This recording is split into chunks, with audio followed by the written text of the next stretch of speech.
Hello everyone, welcome to brain shocks. तो इस video series में हम कर रहे हैं जनरल एप्टीट्यूड का full course for GATE, ESC, PSUs and AEG exams. ठीक है, तो इसका फुल प्लेलिस्ट का लिंक आपको डिस्क्रिप्शन मिल जाएगा और वहां से जाके पहली वीडियो से जाके देख सकते हो। और अभी तक हम एक एक टॉपिक नंबर सिस्टम खत्म कर चुके हैं। ठीक है, और ये रेशियो प्रोपोर्शन का फर्स्ट लेक्चर है। ठीक है, और इसके बाद जो हमारे दो चार टॉपिक अब करेंगे उसमें जैसे नंबर सिस्टम में हमने काफी कंसेप्ट पढ़े होंगे। इन चैप्टर्स में कंसेप्ट कम है, क्वेश्चन प्रैक्टिस पे ज्यादा फोकस करना है आपको। ठीक है, क्योंकि छोटी छोटी चीजें हैं, रेशो प्रोपोर्शन कुछ है ही नहीं ज्यादा, बट ये चीजें क्वेश्चन प्रैक्टिस करेंगे आगे किसी ना किसी और कंसेप्ट में यूज हो जाएंगी, जैसे स्पीड डिस्टेंस टाइम। ठीक है, speed is equal to distance upon time. हम ये कह सकते हैं कि जो स्पीड है डिस्टेंस और टाइम का रेशो है। स्पीड कांस्टेंट है, इसका मतलब डिस्टेंस और टाइम का रेशो हमेशा क्या आएगा? कांस्टेंट आएगा। ये सब चीजें हैं। ठीक है, तो सबसे पहले रेशो के बारे में एक डेफिनेशन देखते हैं कि it represent relationship between two similar और dissimilar quantities. It is denoted by A ratio B और ए बाय बी, है ना। क्या एक रिलेशनशिप के बारे में बताती है दो क्वांटिटीज के बीच में, कि जैसे सपोज करो कि कोई भी नंबर हो गया, कि हमने बोल दिया एक नंबर ए है एक बी है, दोनों की रेशो क्या है? 4/5। ठीक है, तो यहां से हमें क्या पता चलेगा? ए कोई नंबर है बी कोई नंबर है, दोनों को हम डिवाइड करते हैं, रेशो 4/5 आ जाता है। बट हमें ये नहीं पता ए और बी क्या है ना। ये भी तो हो सकता है कि ए 4 हो, बी 5 हो। ये भी हो सकता है कि ए 8 हो, बी 10 हो। एग्जैक्ट नंबर के बारे में नहीं पता चल रहा हमें, ओनली रिलेशन। ठीक है, तो इसलिए हम इसको ऐसे भी लिख देते हैं कि 4 के, इसमें हम क्या कर सकते हैं कि ए को हम लिख देते हैं 4 के, कि ए कुछ भी हो सकता है, 4 इंटू के नॉट इक्वल टू 0। और बी क्या हो सकता है? 5 के 0 के इक्वल नहीं है बस। ठीक है, कोई भी नंबर हो सकते हैं। और सपोज करो कि जैसे आप और मैं किसी ऑफिस में हैं। ठीक है, मैं ए हूं, अपन दोनों को अच्छी खासी सैलरी है। मेरा पैकेज चलो 20 लाख पर एनम, आपका है 30 लाख पर एनम। ठीक है, बहुत सारे लोगों को इंटरेस्ट होता है कि हाँ कितनी पैकेज है क्या है। तो कोई पूछने आया हमसे, हमने क्या बताया कि हम दोनों की सैलरी का रेशो 2/3 है ना। 20/30 2/3 हो गया। क्या उसको इसके बारे में पता चलेगा? नहीं ना, उसको सिर्फ रिलेशन पता है कि इन दोनों की सैलरी का जो रेशियो है वो 2/3 है। वो अपना अलग से गैस मारता रहेगा कि अगर इसकी 2 लाख है, उसकी 3 लाख है, इसकी 4 लाख है, उसकी 6 लाख है। ठीक है, इस हिसाब से अगर उसको जानना है दोनों के बारे में, अभी तक सिर्फ रिलेशन पता है, तो उसको कोई ना कोई एक क्वांटिटी पता होनी चाहिए ना। अगर वो सपोज करो बंदा मेरे पास आएगा कि मेरे से पूछ रहा है कितनी है, अगर इनकेस मैंने बता दी कि हाँ भाई मेरी 20 लाख, 20 लाख पर एनम मेरा पैकेज है, तो तभी वो समझ जाएगा कि भाई बी का है 30 लाख। ठीक है, तो सपोज करो कि चलो आपने बता दिया A is equal to 2/3 into B है, तो बी पता चल गया कि 30 लाख है, तो यहां से वो मेरे बारे में पता चल गया। ठीक है, तो ये समझ आ गया। ओनली रेशियो से रिलेशन पता चलता है, किसी एक क्वांटिटी रेशियो प्लस दूसरी क्वांटिटी की वैल्यू पता चल गई तो पहली की पता चल जाएगी। ठीक है, नेक्स्ट फिर ऐसे क्वेश्चंस भी आते हैं कंपैरिजन ऑफ रेशियो से ना, जो बहुत बेसिक सवाल आते हैं। तीन चार रेशियो दे दी, बोल दिया कि कौन सी बड़ी है कौन सी छोटी है। ठीक है, तो सबसे पहले क्या करना है? To compare two ratios a ratio b and c ratio b, make their denominator same and compare the numerators. ठीक है, तो डिनोमिनेटर को हम सेम करेंगे और फिर न्यूमरेटर को कंपेयर कर लेंगे। उल्टा भी हम कर सकते हैं बट वो थोड़ा कॉम्प्लेक्स आ जाता है। हमारा पहला तो यही रहेगा कि डिनोमिनेटर को सेम करें। इन केस क्वेश्चन में न्यूमिनेटर सेम ऑलरेडी दिए हुए हैं, फिर हम उसके बारे में डिस्कस करेंगे। तो हम क्या करेंगे? देखो, ए बाय बी है, अगर मुझे सी बाय डी, ठीक है, डिनोमिनेटर सेम करना है तो मैं ऊपर नीचे डी से मल्टीप्लाई कर देता हूँ, तो ए डी बी डी। ठीक है, यहाँ पे क्या है? सी बाय डी, यहाँ पे मैं बी से मल्टीप्लाई करता हूँ, b c divide by b d. अब डिनोमिनेटर सेम हो गया। अब हमें सिर्फ इसको कंपेयर करना है। अब यहाँ पे क्या हो सकता है कि ए डी ग्रेटर देन है बी सी, तो वहां से हमें पता चल जाएगा कि ए बाय बी जो है ग्रेटर देन है सी बाय डी। ठीक है, अगर A D less than B C है तो हमें पता चल जाएगा A by B less than C by D. ठीक है, तो ये चीज है। दूसरी चीज, अगर हो सकता है कि न्यूमरेटर ऑलरेडी सेम दिया हो, तो क्या होगा, जिसका डिनोमिनेटर बड़ा है जिस रेशो में, वो छोटी होगी। ठीक है, उसकी वैल्यू, जैसे सिंपल सी बात है, एक एग्जांपल ले लेते हैं, 1/2, 1/3, 1/4 ना। अगर ऐसा सवाल आता है, न्यूमरेटर सेम है, तो हम क्यों इतना माथापच्ची करें कि हम डिनोमिनेटर सेम बनाएं सबके। ठीक है, तो भाई जिसका डिनोमिनेटर, अगर न्यूमरेटर सबका सेम है, जिसका डिनोमिनेटर सबसे छोटा है वो सबसे बड़ी होगी। ठीक है, और जिसका डिनोमिनेटर सबसे बड़ा है वो सबसे छोटी होगी। ठीक है, तो हमें पता ही है, हाफ 0.5 होता है, या 0.33 होता है, या 0.25 होता है। तो इस तरीके से कर सकते हैं।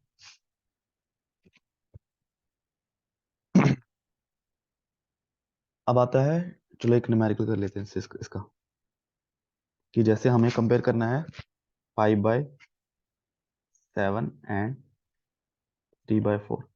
ठीक है, तो 5/7, अब देखो 7 और 4 है, तो दोनों का एलसीएम ले लो। जरूरी नहीं कि इसी को मल्टीप्लाई कर देना है। ठीक है, हो सकता है कोई बड़ी ऐसा कुछ आ जाए कि मल्टीप्लाई करना मुश्किल हो जाए, तो एलसीएम लो। ठीक है, तो इसका चलो इसमें तो करना ही पड़ेगा, 7 और 4 का एलसीएम 28 है, तो डिनोमिनेटर 28 बन जाएगा दोनों में। तो 5/7 इंटू 4/4, 20/28। ठीक है, यहाँ पे 3/4 इंटू 7/7 करेंगे, 21/28। ठीक है, तो देखो 28 सेम हो गया, 21 बड़ा है, तो इसका मतलब 3/4 बड़ा होगा 7/5 से। ठीक है, अब आते हैं सवाल बेसिक से, कि two numbers are in ratio 2/3। If 9 is added to each number, they will be in ratio 3/4। What is the product of two numbers. ठीक है, तो हम सपोज कर लेते हैं कि भाई ए और बी है, जिनकी रेशियो 2/3 है। ठीक है, अब ए को हम मानते हैं 2 के, बी को मानेंगे 3 के। अब क्या करना है, कोई भी नंबर हो सकता है ए और बी, दोनों में 9 ऐड करते हैं। मतलब एक नया नंबर बनाया मैंने, A' और B'। ठीक है, अब इन दोनों की रेशो क्या बन चुकी है, 3/4। यानी कि 2k plus 9 divided by 3k+9 is equal to 3/4। Cross multiply करो तो क्या आएगा, 8k प्लस 9 हो चुका 36, 9k 9 × 27। ठीक है, 27 को इधर ले आओ, 8 को उधर ले जाओ, यहाँ आएगा 9 इज इक्वल टू के की वैल्यू होगी 9। ठीक है, अब पूछा क्या हमें, product of these two numbers. तो हमारे पास ए की वैल्यू क्या आएगी, 2k यानी कि 9 दूनी 18। बी की वैल्यू क्या आएगी, 3k, 9 × 27।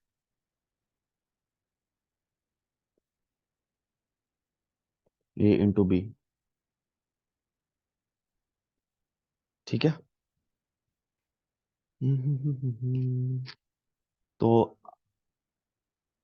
856 6 आएगा उसमें। ठीक है, तो ऑप्शन सी आ जाएगा, 486। तो ऐसे भी कर सकते हैं, और प्लस ये हम कर सकते हैं जब हम श्योर हो जाए कि हाँ भाई 18 और 27 ही है जो है, तो हमें मल्टीप्लाई करने की जरूरत ही नहीं है। वो भी हम देखते हैं, ऑप्शन सी। ठीक है, अब देखो मैथ्स में जो एक खूबसूरती ये है कि हम वेरीफाई कर सकते हैं, है ना। जीके का कोई आंसर आप वेरीफाई नहीं कर सकते कि ये वाला फलाना डे कब है, उसमें क्या ही वेरीफाई करोगे। अब देखो हमने निकाल लिया 18 और 27, या इन दोनों का रेशो 2/3 है ना, 9 दूनी 18, 9 × 27।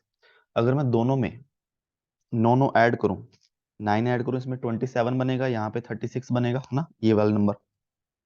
तो 27 और 36 का रेशो 3/4 है, 9 × 27, 9 × 36। ठीक है, तो यहाँ से वेरीफाई होगा कि हाँ हमने जो किया सही किया है। किसी भी पॉइंट पे जब हम वेरीफाई कर रहे हो, जो चीज सवाल में दी हुई है वो चीज नहीं बने, मतलब हमने कहीं ना कहीं गलती की है। ठीक है, तो यहाँ तक अगर हम श्योर हो गए हैं, और इन दोनों का मल्टीप्लिकेशन भी आ जाएगा, उसमें भी टाइम लगेगा। ठीक है, इसके अलावा अगर हमें कुछ करना हो और एक चीज और कोशिश करते हैं कि अगर वो बनती है कि नहीं। जैसे हमने लिया ए की वैल्यू 2 के और बी की वैल्यू 3 के, तो दोनों का मल्टीप्लिकेशन देखो, a b is equal to 3 दूनी 6 के स्क्वायर, है ना। इस हिसाब से आ गया, ए कोई इंटीजर ही होगा अगर, या तो हम इससे थोड़ा कोशिश करें कि 6 से डिवाइड करने के बाद वो परफेक्ट स्क्वायर बनना चाहिए ना।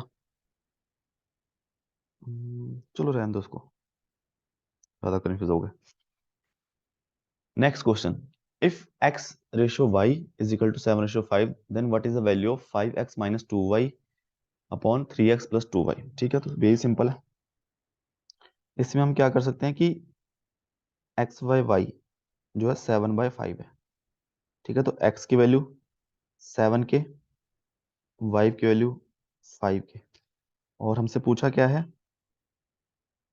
5x minus 2y is equal to 3x plus 2y is equal to, तो x की वैल्यू 7 के पुट कर देता हूँ, y की वैल्यू 5 के, तो 7×5 = 35 के, माइनस 5×2 = 10 के, 7×3 = 21 के, प्लस 5×2 = 10 के। ठीक है, तो 25 के 31 के, 25/31, ऑप्शन सी।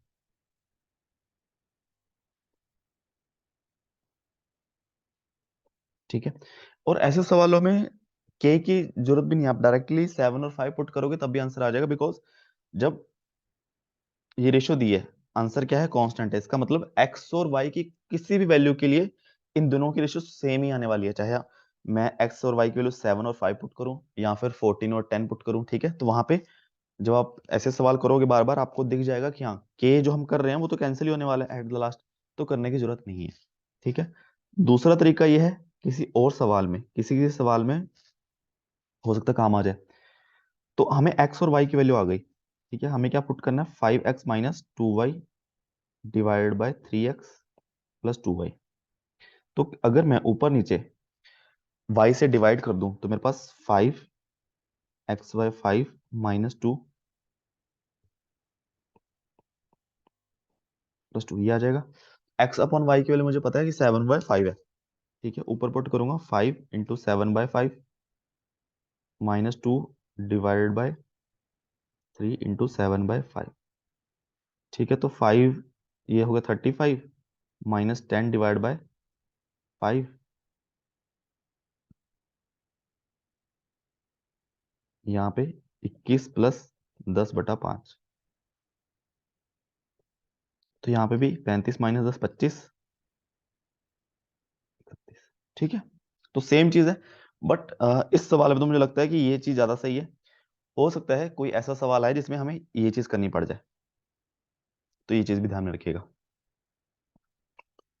नेक्स्ट क्वेश्चन है, sex ratio is defined as number of females per 1000 mails. ठीक है, सेक्स रेशियो जो भी हम डिफाइन हुई है कि 1000 आदमियों के पीछे कितनी औरतें हैं। ठीक है, आपने देखा होगा कि इंडिया में 900 समथिंग बोलते हैं, किसी स्टेट में 800 समथिंग सेक्स रेशियो। इसका मतलब अगर 1000 आदमियों के पीछे 800 समथिंग जो भी है, 900 इतनी फीमेल्स हैं। ठीक है, in a place the total inhabitants are 19,35,000, है ना, 19,35,000 लोग हैं टोटल, जिसमें से 9,35,000 फीमेल्स हैं।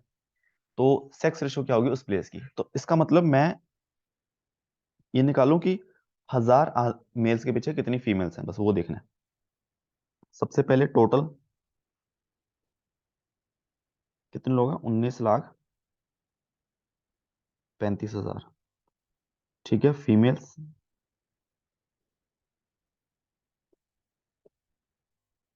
9,35,000, मेल्स कितने होंगे,